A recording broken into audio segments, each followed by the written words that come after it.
Okay, so let's take a look at the inside controls here. This is the Outerlock of DDC1.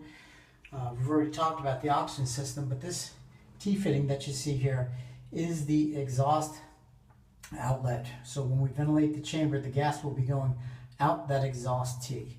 And the reason we have a T in there is we don't want to leave a single fitting in there, because if it got covered up, then you have a differential pressure problem, something getting sucked inside there. So it's best to stay away from that when we're ventilating. The supply comes through a diffuser here, through the hull stop right here, controlled by your exhaust valve on the outside. Now these two valves down below here are the valves for the operator's inside controls, and we are not normally going to be using these.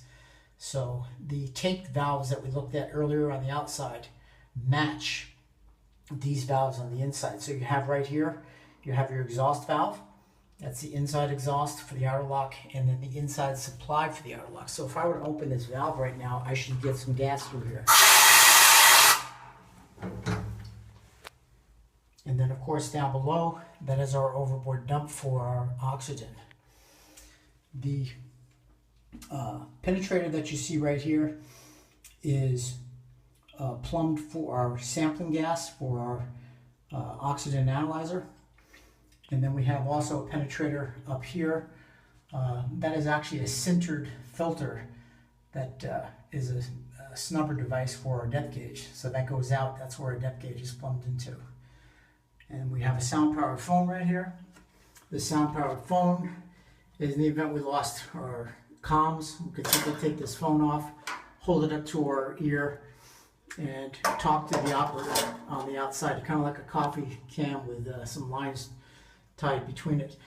This device here is what we call a caisson gauge, and it is a depth gauge that reads your internal depth. It's not nearly as accurate as the one on the outside. In fact, there's a fair differential between the outside gauge and the caisson gauge, but nonetheless it gives you an idea of how deep you are. You have your speaker right here. You don't need to do anything with this as far as pushing to talk. They're your open comm system, so you just talk out loud and the operator on the outside can hear you. Then this device here is something that we'll be using routinely during Serdio 2 runs. This is called a dead man valve. If you notice this valve right here, this is a spring return valve. So if I open it here and let go, it's going to shut. So we call it a dead man valve. This allows us to equalize the gas pressure from the interlock here into the outerlock, and we'll be doing that during Serdio 2 runs, where we'll pre-pressurize the interlock down to 80 feet, and then we'll be using the crossover valve. The divers on the inside will use a crossover valve to pressurize the chamber.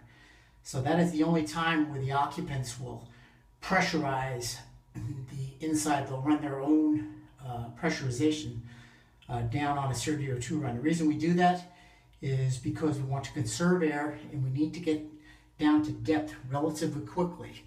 So it saves us volume on our air compressors, and it also gives divers the ability to control their own descent and watch their ear equalization. Hatch in the outerlock seals around this O-ring right here. This O-ring is a rather thick diameter O-ring, and it works real well. The door here is on a hinge. This hinge pin works very well. The door is not on a swivel here. It pivots on the hinge, but we need to be very careful when we open and close this door that we do not bang it, metal versus metal. We want to have it sitting on the O-ring. So we'll go ahead and do an example of pressurizing the chamber. This door is pulled by the handle. Gently, as we get it just away from the O-ring here.